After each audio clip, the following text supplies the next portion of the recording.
supaya efisien. Ini bukan novel ya, kalau novel nggak bisa begitu. Tapi ini buku non-fiction. Bacanya gitu, saya kerjain. Baca chapter 1, dan jelasin outline dan akhir. Itu beberapa tips simple. Mudah-mudahan manfaat ya. Hello. Thank you for asking good questions. Mudah-mudahan punya kebiasaan baca. Oh ya, satu lagi nih. Biasanya nulis juga. Write down what you read. Tulis yang dibaca. Karena dengan tulis yang dibaca, mau nggak mau nanti kita akan makin banyak bacaannya. Dulu gitu, saya suka nulis, belajar nulis, sambil belajar nulis, mau nggak mau baca. Oke? Sekarang saya lihat lagi.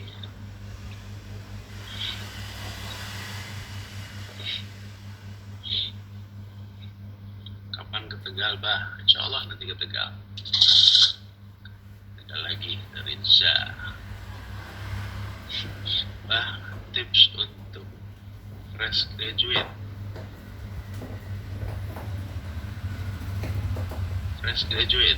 Oke, baru lulus.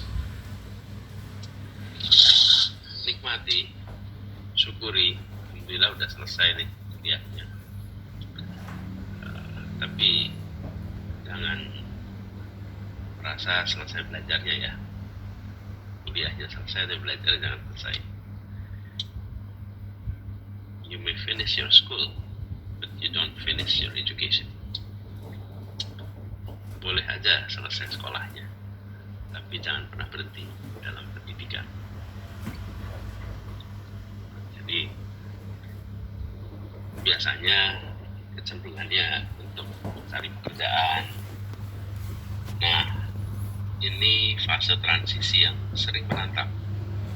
Habis lulus kuliah, mau terusin kemana?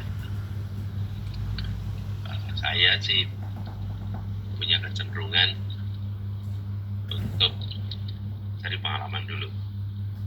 Apakah internship, apakah bekerja. Internship berarti magang ya, magang di tempat apapun. Yang penting dapat pengalaman yang unik. Magang aja beberapa sambil lihat mana yang paling pas. Terus di situ try to find a job. Cuman hari-hari ini tantangan cari pekerjaan itu gak gampang. So I feel you. Buat banyak teman-teman muda cari pekerjaan gak mudah, lowongan terbatas. Jadi sambil usaha-usaha, ikut usaha kecil, bikin usaha kecil is an option. Saya usul juga bikin summary CV yang bagus. Banyak sekali contoh-contohnya online. 1 halaman atau maksimal 2 halaman, tapi impresif. Jadi kalau kita bikin CV yang bagus, maka itu akan jadi marketing tools untuk kamu dengan siapapun nanti.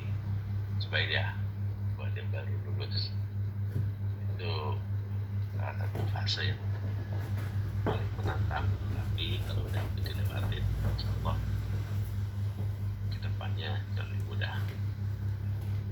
Pak, saya guru PAUD, tapi menjadi guru PAUD pandang sebelah mata. Kasih saya motivasi. Guru PAUD, makasih ya. Namanya itu saya kecil sekali, tapi kelihatannya sesi guru PAUD. Bu, jadi guru PAUD itu luar biasa. Karena guru PAUD itu adalah guru yang hampir pasti diingat seumur hidup sama anaknya, sama anak didiknya. Beda dengan jenjang pendidikan lain, SD, SMP, SMA. Coba aja kita sama-sama ingat-ingat. Berapa banyak yang ingat semua guru SD, SMP, SMA. Tapi kalau guru TK, guru PAUD, biasanya kita semua ingat. Nah, Jadi ibu punya kesempatan tuh untuk diingat seumur hidup sama anak didik. Yang kedua, semua, bahkan ada bukunya tuh.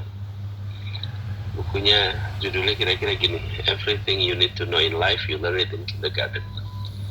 Semua hal yang Anda perlu ketahui sepanjang kehidupan, dalam menjalani kehidupan, Anda pelajari ketika berada di pendidikan usia dini. Jadi ibu sebetulnya membekali anak-anak untuk punya kebiasaan, punya prinsip, punya cara dalam berperilaku yang seumur hidup. Jadi Bu, your fingerprints will always be on your students forever. Sidik jari ibu akan nempel di anak didik ibu seumur hidupnya. Luar biasa Bu, itu nggak banyak yang dapat kesempatan untuk punya bekas di anak didik selama guru-guru PAUD kayak gini. Dan ibu barangkali adalah futurolog yang sebenarnya. Futurologis itu orang yang membaca masa depan. Jadi setiap kali ibu lihat anak-anak muda, anak-anak belia yang pada di PAUD, ibu sebenarnya lagi lihat masa depan Indonesia, seluruh bangsa ini. Karena di ruang kelas itulah masa depan kita. Selamat ya Bu, sudah mau menjadi guru PAUD. Selamat sudah menjadi orang yang memilih untuk memasukkan atau menghibahkan waktunya. Dan by the way, pendidikan yang paling fundamental, yang paling besar returnnya adalah pendidikan anak usia dini. Alright.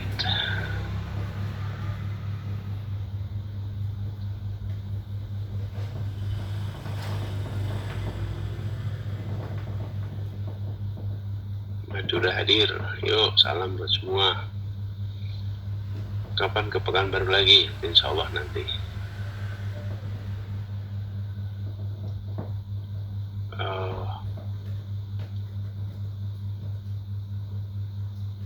Ini geraknya cepat sekali.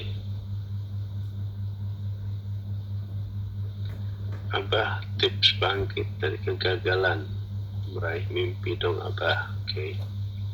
Dari Pritimi. Gini, sukses itu bukan hanya berhasil meraih yang kita rencanakan. Sukses juga adalah berhasil bangkit ketika jatuh. Itulah sukses. Jadi jangan membayangkan sukses itu cuma satu aja. Kalau meraih yang kita inginkan, saat gagal, saat jatuh, dan bisa bangun lagi, itu adalah sukses. Jadi itu prinsipnya. Terus gimana tipsnya? Ingat, tidak ada kegagalan yang permanen. Mungkin hari ini merasa gagal, itu bukan berarti akan terus-menerus gagal. Usahakan untuk cari jalan baru, cari solusi baru. Jadi yang dianggap gagal ini bisa kita lewati. Tidak ada kegagalan yang permanen. Dan jangan pernah merasa sebagai orang pertama yang gagal. Saya kemarin juga sempat cerita, kalau bicara kegagalan pasti ada orang lain yang pernah gagal. Dan ketika mereka gagal dan berhasil bangkit, kenapa saya tidak? Selalu optimis, ya. Oke. Saya udah sampai nih.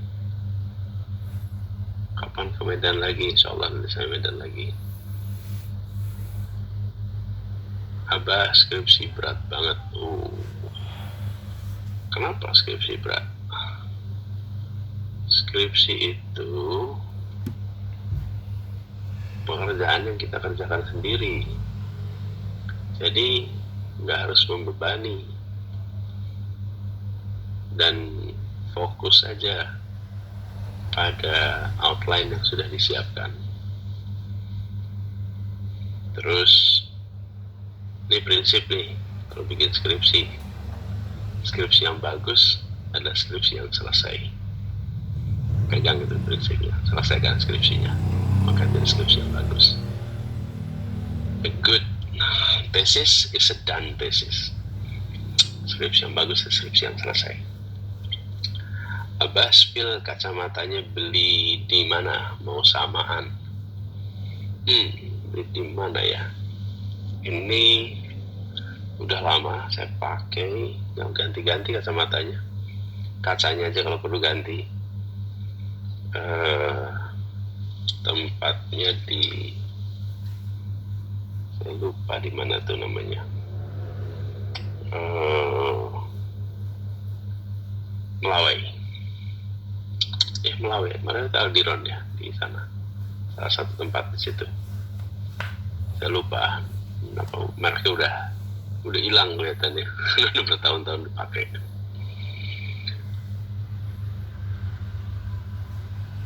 Abah salam dari kampung akuarium. Wow. DA salam ya buat semua di kampung akuarium. Seneng lihat kampung akuarium warganya makin bahagia. Insya Allah kebahagiaan di kampung akuarium nanti bisa membuat anak-anak tumbuh jadi anak-anak yang cerdas, anak-anak yang soleh-solehah, anak-anak yang bikin bangga untuk dirinya, banggakan untuk keluarganya. Deras ombak, istri saya baru melahirkan anak laki, boleh nggak saya beri nama Abah? Oh boleh dong, boleh sekali. I'm honored, saya terhormat kalau digunakan namanya. Mudah-mudahan bisa menjadi doa buat orang tuanya ya.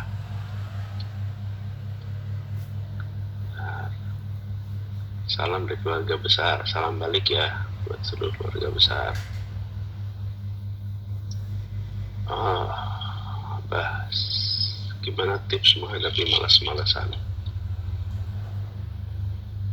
Gini, kalau malas-malasan itu caranya biar nggak malas, apa yang direncanakan sampaikan sama orang lain, maka insya Allah orang lain ikut ngawasin. Misalnya besok pengen lari pagi, maka bilangin sama teman kos, bilangin sama adik, sama kakak, sama ibu, sama ayah di rumah, besok saya mau lari pagi. Jadi besok paginya ada orang-orang yang akan bantu untuk mengingatkan untuk lari pagi. Jadi kalau kita mengatakan yang kita rencanakan, maka lingkungan akan membantu untuk ngawasin, sehingga kita nggak malas-malasan. Bilang saya mau ngerjain tugas, bilang sama kanan kiri, maka kanan kiri itu lingkungannya akan bantu ngawasin ya. Anyway, ini saya udah sampai sekarang jam 12 lebih.